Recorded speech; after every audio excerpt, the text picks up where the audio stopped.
there, everyone. Thanks so much for joining us today. We're so pleased to be able to offer the third in our fall series.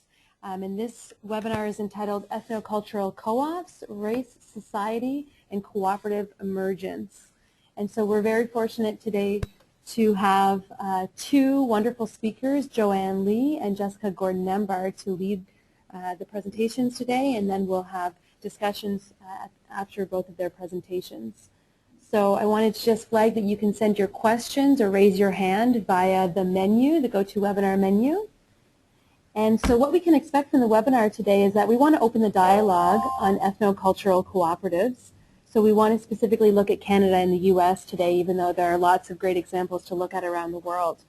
And so our first speaker, Joanne Lee, is from the University of Victoria, and she'll begin the webinar by providing a description of co-ops emerging in, about how our researchers have written about cooperatives and the absence in our understanding about cooperatives. So that's Joanne that will start things off, and she's specifically going to illustrate for us the experience of Japanese fishing cooperatives on the west coast of Canada as her case study. And then second to that, we will have Jessica Gordon-Nembhard, who will be speaking, and she's going to share with us a description about co-ops that are emerging in African American contexts in the United States. And through her discussion of the history and also from offering some examples, we hope that folks that have joined the call will be able to better understand the social context, race relations, and about folks that are living on the margins and that intersection with cooperatives. So to give you a bit of the background on our research network, the Measuring the Cooperative Difference Research Network, we are a pan-Canadian multidisciplinary research network from folks from, again, all disciplines and all types of cooperatives as well. We have partners across Canada and a couple special folks in the US and internationally as well that are part of this network. It was started in 2010. It runs until 2015, and we're funded through a federal agency, the Social Sciences and Humanities Research Council. And we have a number of projects, over 15, that are active right now looking at the cooperative difference in all aspects of what that means. And each year we offer 6 free webinars on different themes that explore the cooperative difference and also challenge our assumptions and how it is that we do co-op development as well. So that's our website. We'll have another series beginning in January, and we hope that you can join us then as well. So to introduce our 2 featured speakers today, we have to start off, Dr. Joanne Lee, and she's an associate professor in the Department of Women's Studies at the University of Victoria on the west coast of Canada. She's trained as a sociologist, and her research focuses on anti-racist, decolonizing feminist theory and practice. And she has a background in adult education and community development as well, which I think you'll hear come out in her presentation today. She's the lead on the Cooperative Inquiry, Cooperatives in Marginalized Communities in British Columbia project within this research network, Measuring the Cooperative Difference Research Network. And following her, we'll have Jessica Gordon-Nembhard. She's an associate professor of community justice and social economic development in the Department of Africana Studies at John Jay College of the City University of New York.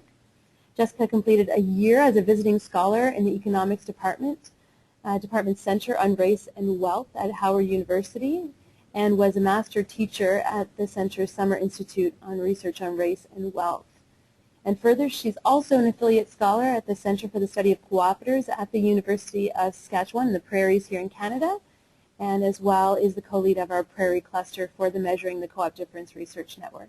And she also holds a PhD in economics. So I think we can all agree that we're in for some very interesting presentations today with some very experienced speakers. So what I'll do now is actually turn it over to Joanne. And okay.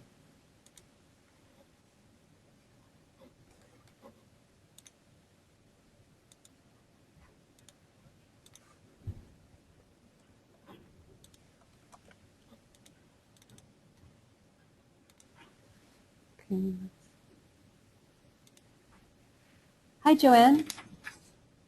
Hi. Okay, go ahead, take it away.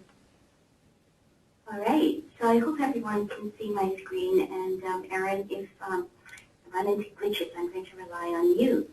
So Okay. I'd like to thank Erin again for organizing this, and to all the participants who've taken time today to participate in this webinar, and it's my first, so I'll cross my fingers and hope everything goes well.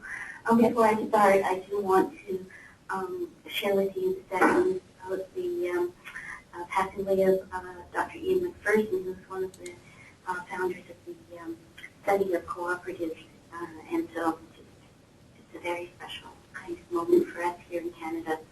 Thank you, So let Joanne. me start. Actually, Joanne, just one moment. I just want to let you know that your video is showing, which is great for us. I just wanted to let you know that.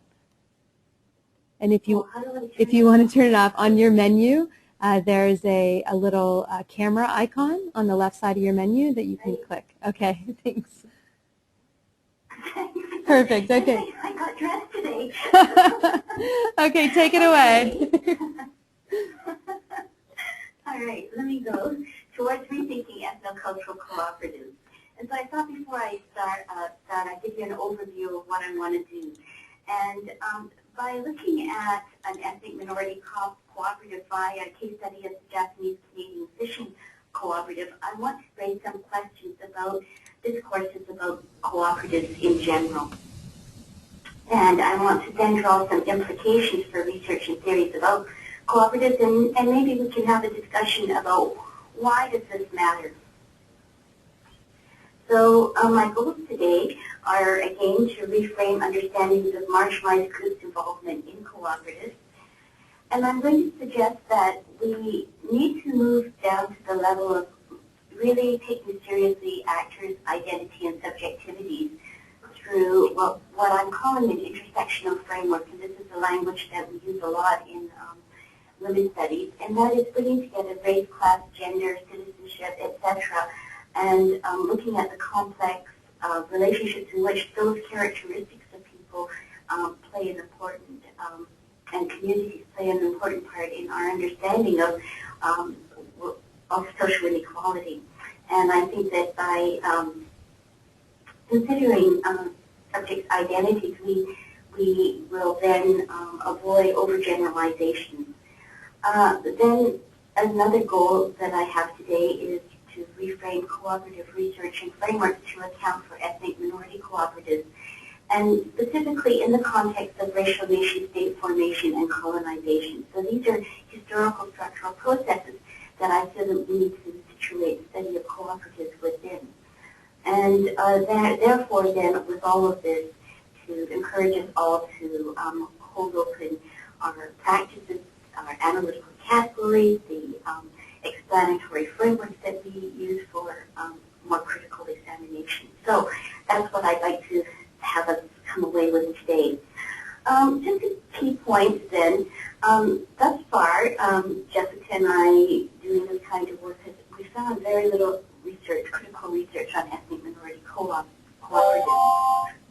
We also have the Eurocentric norms and assumptions that are carried within cooperative discourses need to be critiqued and unpacked and identified, and I'm suggesting that anti-racist feminist framework will provide some tools that we might want to use in future work. Moreover, the kind of discourse that is circulating around ethnic minority cooperatives, not only are they ignored in general, but they're also seen to be special and unique, and so they're often positioned outside the normative models, and I'll speak more about the normative models as I go on. And I also was saying that cooperative research and discourse in general tends to be framed with the assumption that the nation-state exists already, rather than seeing nationalism as a historical process, as an ideology, and as a result of social practices. So the case study that we're going to be looking at is the formation of Japanese Canadian fishing cooperatives on the west coast of Canada, really at the turn of the 19th and 20th century. And much of this research that I'm drawing on was produced by my research assistant, Brian Smallshaw. So from shortly after their first arrival in the 1880s until their expulsion from the west coast in 1942, Japanese Canadian fishermen formed cooperatives that played a key role in helping them cope with the difficulties of living within a new land, with racist exclusionary policies and attitudes that sought to drive them out, and the basic hardships faced by all fishermen. So fishing cooperatives played a role in surviving racial exclusion. And eventually these Japanese Canadian fishermen grew to become one of the major forces in the West Coast fishery until their exclusion. Just a bit of comment on the historical roots of these fishing cooperatives, that they existed in Japan for centuries before, but they were different than, the purpose was different than how it developed in Canada. And generally in Japan, they were involved in managing the resource, a common resource, a shared resource, whereas in Canada, we're finding that the development of fishing cooperatives here is far more complex. So I'm going to suggest that maybe in future we might want to think about using more transnational frameworks to understand the development of ethnic minority co-ops. So in the late 1800s, the appearance of salmon canneries brought a rush of white and Japanese fishermen to the Fraser River. And the Fraser River is one of the major rivers running in British Columbia that is a major salmon fishery. And even at in the 1800s, the fishery was highly racially stratified. But at that time, white fishers were not yet in an ascendant position. And so Aboriginal or indigenous Japanese and Chinese were all operating within the fishery. Now the history of the Japanese Canadian Fishing Cooperatives is very interesting. Unlike the development of perhaps, or the way in which we've understood the development of mainstream cooperatives, what I found in my research is that the development of Japanese Canadian fishing cooperatives were really started around community concerns, the need for hospitals and schools, and they were also after the basic needs of the community were taken care of. Then they became involved in political lobbying, labor negotiations, and so it's important to look at the concrete practices that help to develop the cooperative outside and beyond those that are regarded as economic ones. So the word that is used to describe these cooperatives is dantai, and dantai simply means group in Japanese. So here's a picture of an early picture of the Japanese Canadian fishers with the nurses from the hospital.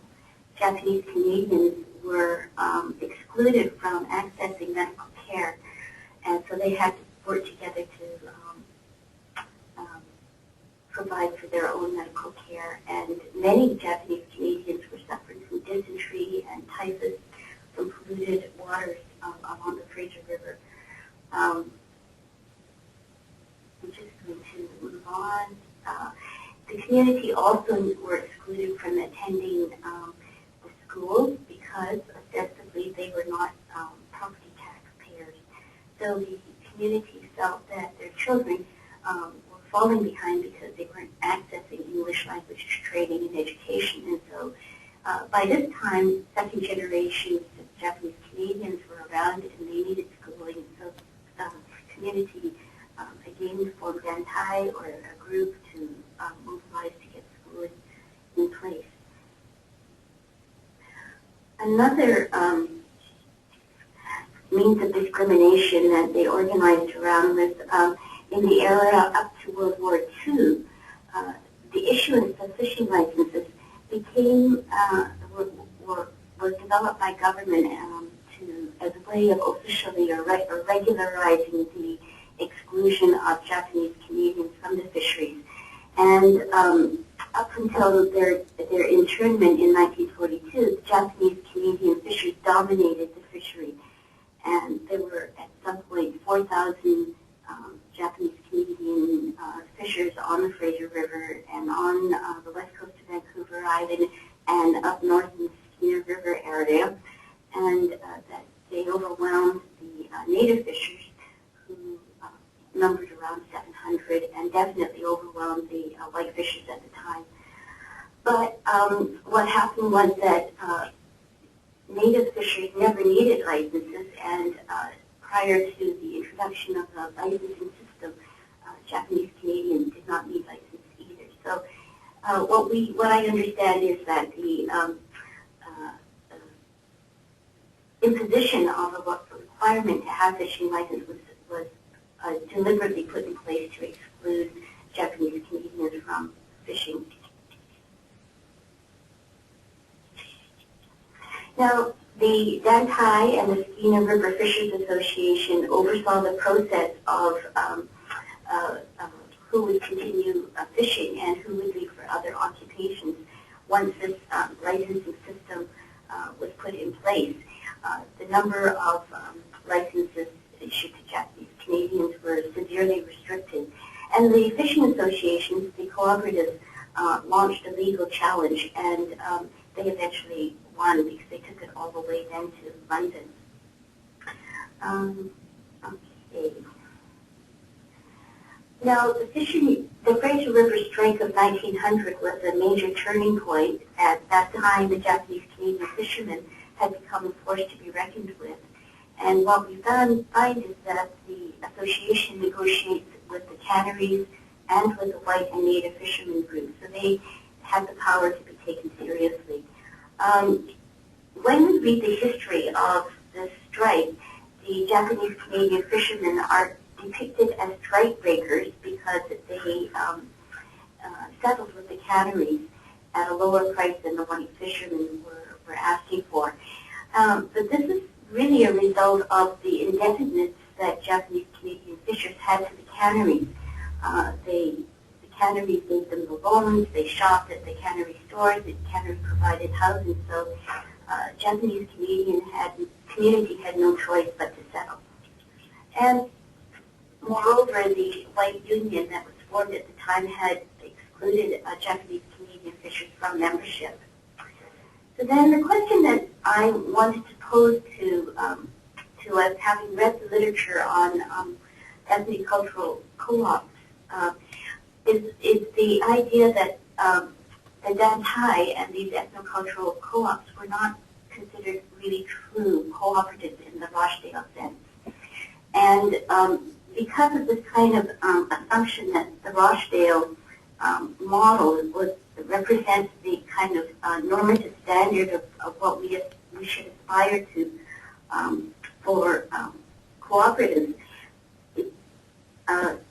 that principle, that idea, I think, needs to be rethought. In the research that I've done, what I also have discovered was that in this slide you'll see Japanese Canadian working on the cannery line with their children strapped to their back. And in the histories that I've read, women are generally left out and ignored, or their contribution obscured. In part because the analytical categories that we use for considering labor or work within cooperatives, like counts as productive work within cooperatives, automatically excludes women's work. And going back now to the work that was the development of the Japanese Canadian Fishing Co-op, I had said that really the roots of these cooperatives stemmed out of community needs for hospitals and schools and community care. And if we don't bring kind of those gender differences into our analysis, then the contribution of women remains submerged. Okay, so I think I've already spoken for 15 minutes, but just let me rush to the end very quickly. So that's basically what I was trying to say. Then some implications from the case studies. Well, what I've already said to you is that ethnic minority cooperatives need to be understood within the context of racial state formation and decolonization. So assumptions regarding the roots of the co-op movement need to be rethought given research on non-Western ethnic minority cooperatives. Dominant frameworks fail to comprehend the emergence and development of ethnic minority cooperatives in their specific context. So rather than take a generalized view of cooperatives and their ideal development, I believe that we have to really do the specific historical contextual work to really understand all the variables that are brought to bear on when and how cooperatives develop. Now, some cooperatives may in fact be very positive and contribute to nation formation, whereas other cooperatives, such as ethnic minority marginalized community cooperatives, really develop out of the need for survival and to resist racist exclusion. So then the question is that I also want to pose for conversation is, well, what work do dominant discourses about cooperatives do? Why is there such an absence or a lacunae of research on ethnic minority co-ops? So that's something that we might want to talk about. And I also wanted to draw attention to the innovative strategies and tactics of resistance initiated and implemented by ethnic minority women. And their agency is often overlooked in studies of resistance. In the case of the Japanese Canadian cooperative and community, when the Japanese Canadian women were working in the canneries on the line, they participated in the labor strikes and in negotiations by withdrawing their labor from the cannery, therefore forcing the cannery to negotiate and take seriously the Dantai and their representation. Again, I'm saying this again, bring in racial, ethnic, class, gender hierarchies. We should not just look at rational economic logic to understand cooperative development. We need to bring other explanatory frameworks to bear.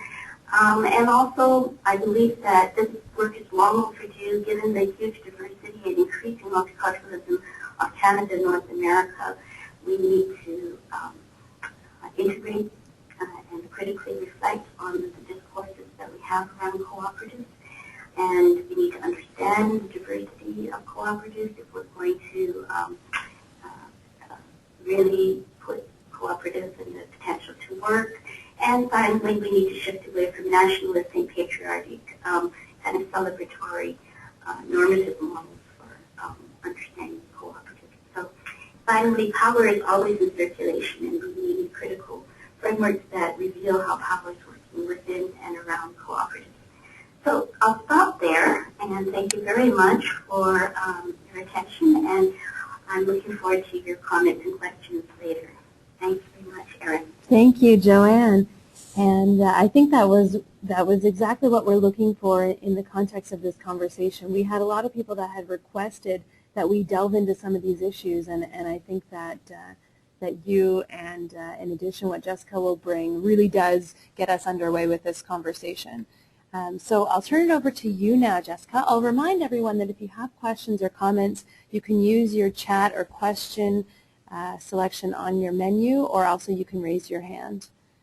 So I'll turn it over to you, Jessica.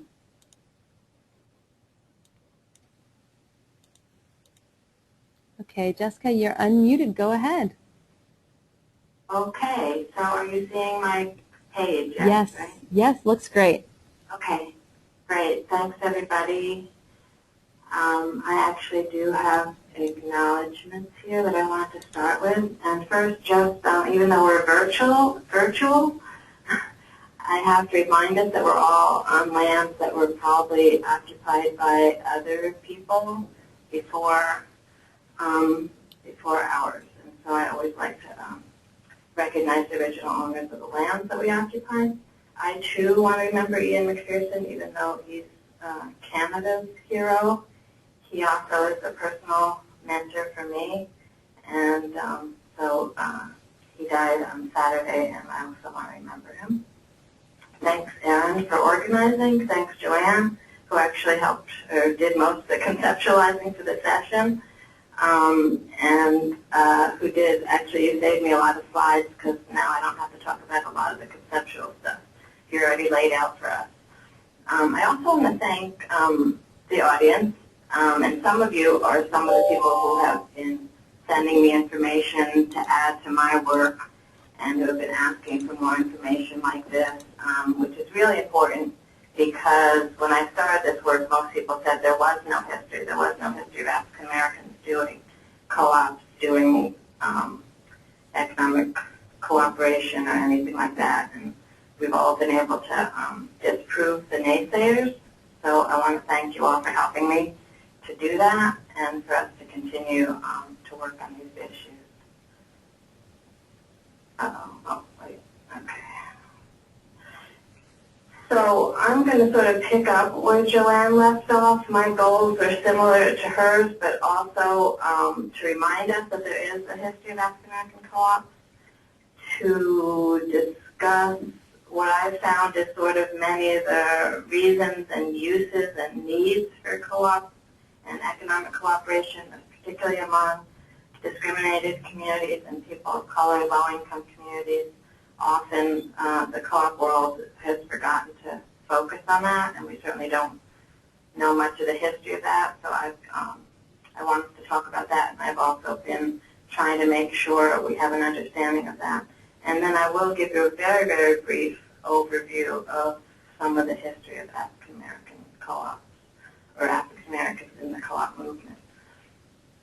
So this slide is really to remind us that part of how African Americans ended up becoming involved in cooperatives, similar to what Joanne said about Japanese Canadians, is this the discrimination, right? So I'll start with my second bullet there. Discrimination from jobs, housing, capital, high unemployment, low income, poor health access. So African Americans actually pulled themselves together in order to address those market failures and those that discrimination and oppression, to create their own realities, to create survival strategies. And economic cooperation, informally as well as formal co-ops, was one of the main ways that African Americans did that. In addition to just suffering from discrimination as a minority group, we also have the history of having been forcibly brought to the U.S. in most cases, or at least our ancestors have been forcibly brought and enslaved in the U.S. And so we also have a cumulative history of not being allowed to even own our own bodies, let alone own our own labor and production and land, that kind of thing. So coming out of that, how have cooperatives been able to help us is what we're looking at. I also wanted to give you some quotes from Du Bois. There's actually lots of quotes from lots of black leaders about this, but he's particularly articulate, so I'll just read these quickly. This is sort of the vision of what economic cooperation can do for a subaltern population, especially one that started out with, as I said, not even owning their own bodies, let alone their own labor. So he said, we can, by consumers and producers' cooperation, establish a progressively self-supporting economy that will wheel the majority of our people into an impregnable economic phalanx. So there, the notion is that we can use a variety of kinds of co-ops to make sure that we have economic independence, right? That we're not going to be susceptible to both the discrimination in the mainstream economy, and maybe not even susceptible to the vagaries of that economy, where we know marginalized people also are the worst, suffer the worst in downturns and that kind of thing. In another speech, these are all pretty much, he said most of this in the 30s and 40s. In another speech, he ended it by saying, if leading the way as intelligent, cooperating consumers, we rid ourselves of the ideas of a price system and become pioneer servants of the common good, we can enter the new city as men and not mules. So there also he's talking about actually even changing our understanding of economic systems, right? We don't need necessarily a price system, right? What we need is an economy that serves the common good. and it's entering the new city as men and not mules. He was very concerned in the early 20th century with changing industrial world, and that most African Americans were laborers, particularly farm laborers, and we weren't. We didn't have a place in industry and production, and so he's also talking about co-ops as helping us become industrialized as a community, as a people. So that new city is really the new industrial world or whatever. And not mules, again, a notion back to our days as enslaved people. So I use those quotes because that's really sort of the backdrop of kind of the philosophy and the strategy that I suggest has been used throughout African American history as a way to, again, break this economic marginalization and segregation. The other thing that Du Bois and others talked about was let's use the forced segregation to create a group economy, right? Instead of crying about segregation keeping us out, let's use it to our advantage. So again, using kind of voluntary segregation, the self-help notions, to actually create our own economies, create our own businesses and economic efforts that will then both satisfy our needs but also propel us politically and socially in a different mode so we're not so dependent on the outside world. So that's why I say marginalization forces subaltern groups to find alternative solutions. We use self-help, putting economics under our own control, trying to design and manage the needed goods and services in a culturally, racially, and geographically sensitive way. This way, again, having it under our own control lets us do those kind of things. And then it also even lets us, if we have these viable businesses, we can even hire members of our own group, keep money circulating in our communities, and actually have our own communities benefit from whatever economic development is happening. The games, therefore, are sometimes hidden, right? Because you could get some informal cooperation and economic solidarity that might go under the radar, though a lot of it is not under the radar and then has been persecuted and sabotaged, which is why I actually named the book I wrote on this topic, Collective Courage, because it actually was very courageous for blacks to take on these co-ops, because often the white world, particularly white competitors, did everything they could to destroy the co-op or not even have it form. So even though often they could be sort of hidden and ignored by the mainstream, too often, again, because of their race and their racial position, they actually weren't targeted. But still, when they were able to do their own economic activity, it gave them some power. I think I said all the rest of this: provide jobs, provide goods and services when you can't get them anywhere, provide jobs in a level that's different from what you were getting in a discriminated job, anchoring your own economic development, addressing that marginalization and discrimination, and then celebrating and marketing your own culture, which we see also today as another reason for some groups becoming involved in co-ops. Jessica, you have about 5 minutes left. Great. So the quick history here is that free and enslaved African Americans before the Civil War, before emancipation, actually shared resources and pooled money for a variety of reasons, but sometimes just to start schools or to even help each other buy freedom. They created separate communities. In some cases, they would be the maroon societies where escaped slaves all went to a very private place and created their own communities. That's also what we consider under economic cooperation. The mutual aid societies, which also Joanne briefly mentioned, that the Japanese Canadians had, which were, again, these relatively organized groups to help cover the cost of illness death, to help take care of widows and orphans. So to do all the things that the society, elder society, wasn't really doing, and particularly wasn't doing well for African Americans. So those mutual aid societies actually were precursors to co-ops, because you did pool money, everybody put in dues, pooled money to help each other.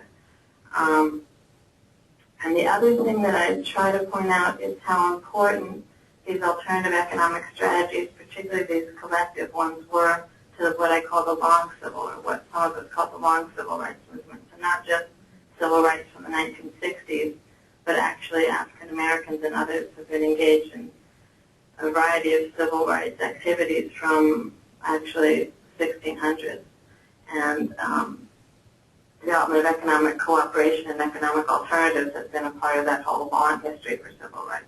Partly, again, because we needed an economic base from which to be politically active, and partly because we needed the economic base just to survive at all. And often we had to create our own economic base together. So some of the players are the same as the players you hear about in the civil rights movement, but clearly cooperatives and economic cooperation was an important strategy for this economic independence. Here's a quick list, and I think these PowerPoints will be up with the recording on the website after this, so I won't dwell on it too long. Some of you know some of these names: A. Philip Randolph, W.B. Du Bois, Marcus Garvey.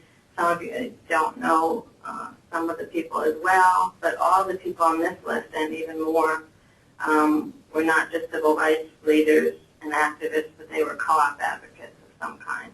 Some of them actually started co-ops, some of them advocated for co-ops, that kind of thing. So again, we have this long history of people who we know for other reasons, but not because of their co-op work. Some of the earliest official sort of co-ops among the black community were through labor unions in the late 1800s. So that would be the Knights of Labor, and then the Colored Farm, which was an integrated labor union, and the Colored Farmers National Alliance and Cooperative Union, which was just mostly African American, except that their leaders had to be white, because most of the African Americans in those groups had to be underground, because there was so much antagonism to them starting co-ops. And so they were exploited and attacked by vigilantes and white landowners and white competitors, to this fact of people being killed, businesses being burned down, loans being, capital markets being closed to the African Americans who were trying to do co-ops. And that actually continued not just in the 1800s, but all through the 1900s as well. Another quick example, which I find interesting because the National Negro Business League was actually very conservative. It was started and headed by Booker T. Washington, considered very conservative, but they actually started the Colored Merchants Association in order to protect independent black grocers against chain stores. And so the black grocery store owners all owned the CMA, which had been started by the National Negro Business League, and stayed in business for about five years, I would guess, until the chain stores' attack was so strong that the black grocery stores couldn't really maintain themselves very much. That's an example both of how even mainstream black communities realized how important, and even black capitalists realized the importance of cooperation and cooperative marketing, and also the need for it. And I know I'm running out of time, so quickly, the 30s is actually one of the most active periods for black co-ops. I would say the 30s and the 60s and 70s, 30s and 40s and 60s and 70s. We do have a study of some active black co-op movement in North Carolina itself. We also have a lot of information about black co-ops in other cities, and then farm co-ops in the South. Ella Baker and George Schuler developed the Young Negroes Cooperative League, which operated out of New York City, and at one point it had about 400 members. And these would be young black people who were both studying cooperative economics and starting particularly co-op grocery stores, gas stations, credit unions, etc., and promoting the importance of cooperatives among the black community, and as a survival mechanism. And then just to bring you up to date, we do have the Federation of Southern Cooperatives, which is predominantly African American co-op development nonprofit, whose members are co-ops and co-op development agencies that the Federation has set up in about 7 southern states. and they promote organic farming, marketing, agricultural processing, fishing, sewing, handicrafts, land buying, grocery, and credit unions to protect both black-owned land and to make sure that black businesses are viable and sustainable through cooperative ownership. They also do policy advocacy, particularly around black land ownership, but also around co-op development, co-op ownership, credit unions, that kind of thing. So a combination of a variety of supports. So that was like a really quick history. And I do, like Joanne, also want to point out the role of women as well as the role of youth. I talked about youth a little bit in the Young Negro Cooperative League. But also women were extremely heavily involved, black women, in the co-op movement from the beginning in the U.S. Often because, again, as in other issues for black history, black women sometimes could get away with being more active and more politically active than the men could, but also because black women were used to kind of being equal partners and leaders in a lot of the civic organizations, in churches, that kind of thing, and the mutual aid movement as well as the co-op movement did actually grow out of those movements. So many of the women who were involved in co-ops had been leaders in the mutual aid societies originally. Many of them were leaders or active in their churches. So even though they didn't get a lot of play, a lot of notoriety, they were doing a lot of stuff, again, underground and in the background. But we can see when we study this that the role of women and women's involvement was very strong. So I will leave you with one example, Freedom Quilting Bee, which is actually a founding member of the Federation of Southern Cooperatives Land Assistance Fund. There are a sewing cooperative started in 1967 by sharecropping women to sell their quilts to make extra money, because you know sharecropping is basically dead peonage. So the families were not making much money by farming. So the women who were doing quilts, particularly in the winter, learned that people actually wanted to buy their quilts. They formed a cooperative. They made enough money to actually buy land and build a sewing plant so they could actually quilt together in a plant. Once they were working in their own co-op, they then needed other services like child care, after-school programs. They created a summer reading program, so they did a lot of family services as well for the co-op. With the 23 acres of land that they bought, they were actually able to help other sharecroppers to transition from being sharecroppers. Many of them were being evicted at this period of time for registering to vote. If you remember, in Alabama and Mississippi in particular, but many places across the South, in the 60s and the late 60s, even after the Voting Rights Act was passed, white plantation owners and white political party people were not happy to have blacks registering to vote. Some of those counties, they would have been the majority if they did. And so if they were sharecroppers, if they went to register to vote or even went to a workshop about registering to vote, they would come home and find all their stuff out in the road and be evicted from their homes and their jobs as sharecroppers. So these 23 acres allowed many of those to farm on the co-op's land and then transition to farming their own land or moving on to somewhere else. So again, the co-op helped in a variety of ways to bring income, to bring economic stability, to actually bring land that was not controlled by the white plantation bloc within the black community, and allowed a lot more things to happen from that.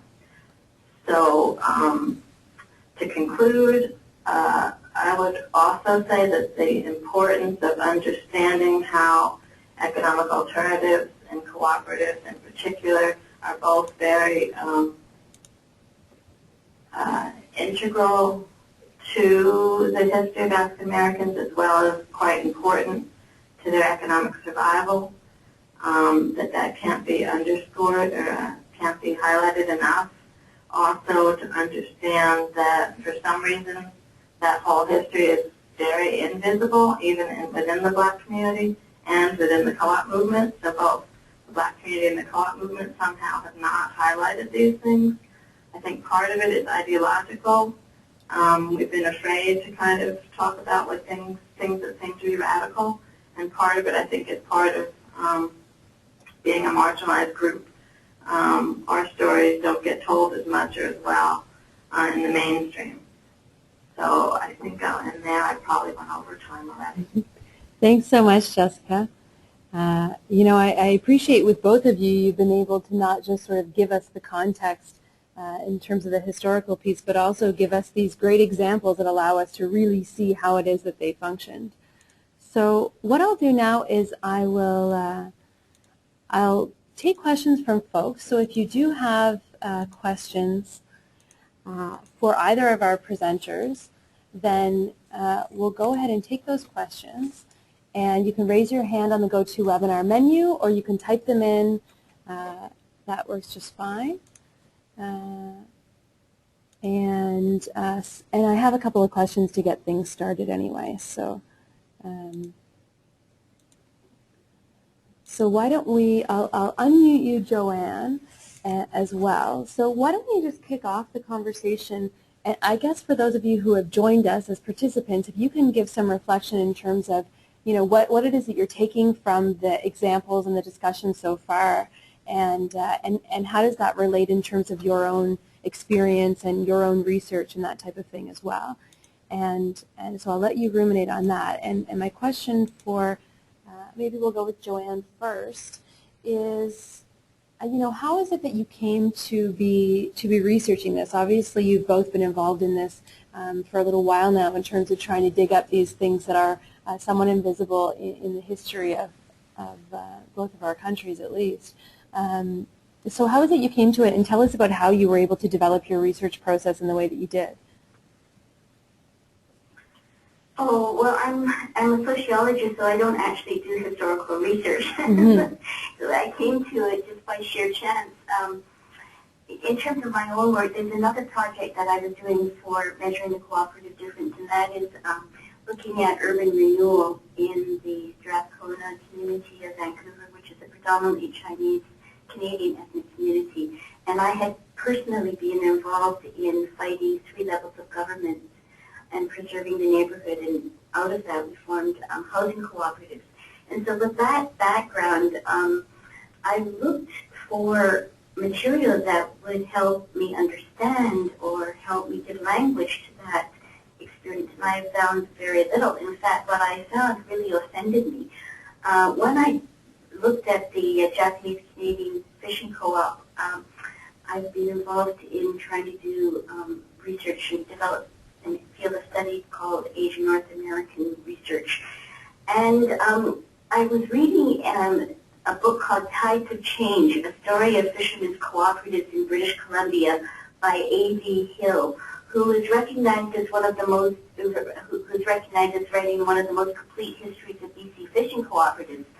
And I was shocked by the narrow Eurocentric perspective of his writing. And basically he described the Japanese Canadian fishing cooperatives as crypto cooperatives because they lacked an open membership, and that's open is his word. And so I guess that's because Rochdale principles require an open membership. But in this case, Hill failed to even comment on why Japanese Canadian fishermen decided to form their own fishing cooperatives because they were refused membership in the white-only fishing cooperatives. Mm-hmm. And then Hill also made this normative judgment that because these fishing cooperatives did not possess all the characteristics or principles of the Rochdale model, he judged them as deficient or not fully formed, implying that one day they would evolve into modern cooperatives. So when I read that kind of those assumptions and biases, it just really prompted me to investigate further. So that's why I'm critiquing some of the discourses. That's why I moved to the level of theory and conceptual understanding, because I was thinking, wow, if this stuff is left uncritically interrogated, then we're just reproducing these biases and assumptions. So that's why. I hope that answers your question. Thank you. That's very helpful. And we do have other questions that have come in now from the audience, but Jessica, if you want to tackle that one too, because you said that you started asking people questions about the history, and they said there's none to be found. So why is it you started asking those questions? How did you come to that? Right, so I'll try to be brief so we can get to the other questions. I actually came to the topic from a community economic development perspective. I was working with a child advocacy group at the time, and we were trying to find community-friendly economic structures that would still support families and support community development at the grassroots and that kind of thing. And so I came across co-ops. I then came across Du Bois talking about that the black community should be using co-ops, and started talking about how we should be using co-ops, and realized that if I'm going to be talking about how we should be using them in the black community, I should see how and if they've been used. And that's where, when I started asking questions, nobody knew, but most people suspected, black and white, that there was no history, because people assume that black people don't cooperate and didn't have these formal cooperatives. And then I was able to find I did a combination of, and I'm not a historian either, I'm an economist, but I became a historian through a combination of magazine and newspaper articles, finding out some names, especially since Du Bois had edited the Crisis magazine. I started there and looked in the early 1900s to see if Du Bois had actually covered co-ops, and lo and behold, he did. So I went from there and then started looking in archives and things to find out more about the co-ops I found there. I found other articles from other blacks, that kind of thing, and so just kept moving. And then people kept started sending me information as well. Wow. Okay. So it all culminated together to get you on this path. Well, this one question that we have that's come in is from Lashawn Alan Muhammad, who is the Deputy Director of the Central Brooklyn Economic Development Corporation. And the question is, based on your research, do you believe that the co-op economic development approach is still a viable method today? And if so, what do you recommend as a first step? And I think just to add to that a little bit, before we got on the call with everyone today, you each had spoken about how your own research has informed how we do co-op development, or how co-op development is done in these kinds of minority communities. So if you want to address those, we've just got a few minutes left. Who wants to start? Well, when we talked about it earlier, I had basically said I personally experienced kind of development advisors who come in and they have not yet questioned their own assumptions, their own biases, and they bring those unquestioningly and with confidence into the communities that they're trying to develop, and by so doing, maybe overlook or obscure or erase the actual work of cooperation that's actually being done in the communities themselves. So I think questioning the assumptions and morals and principles and values that you hold personally, that you've been taught about what cooperatives are and how to do it, is really important as a first step.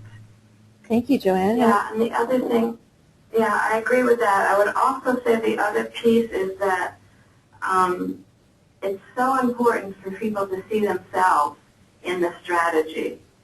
And so to understand that there is a history that their ancestors, that they're actually, sometimes their grandparents and parents have been involved in these kind of efforts and have been successful.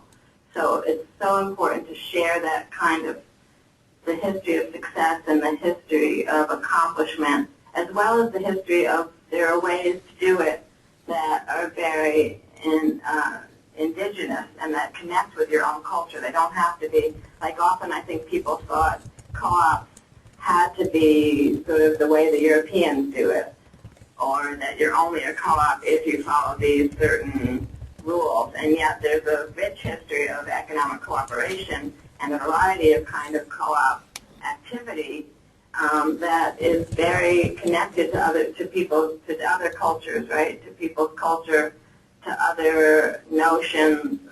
Even when I talk with Native Americans, they talk about the same notions of commons and sharing the wealth and all kinds of things like that. So bringing that to the community so they can really see themselves in the structure and understand that, I think, is very important.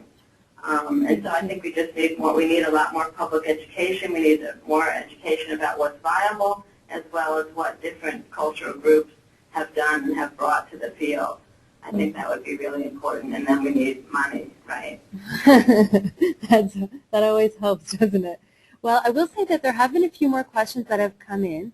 So what we'll do now is we'll actually, I think, break just for a moment to let folks go who had just set aside an hour.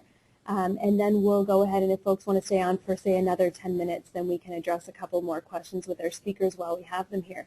So I want to take this opportunity to thank both of you, Joanne and Jessica, for all the research that you're doing, first of all, but also for sharing it with us. And secondly, to everyone who joined us today to, pay mind to these kinds of issues. So thank you. You're welcome. Thank you. You're welcome. Yeah, thank you. Okay, we'll just give it a moment for folks to leave if they need to. Thanks.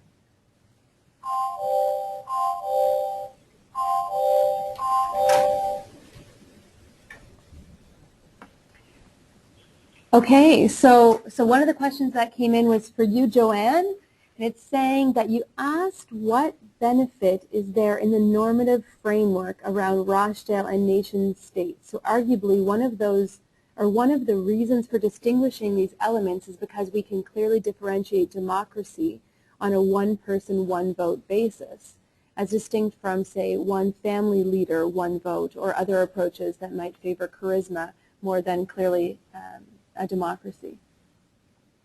So I don't know if you have any comments on that. Okay, I think it's really important to situate cooperatives within the context of their communities, and to ask, how are communities making use of cooperatives?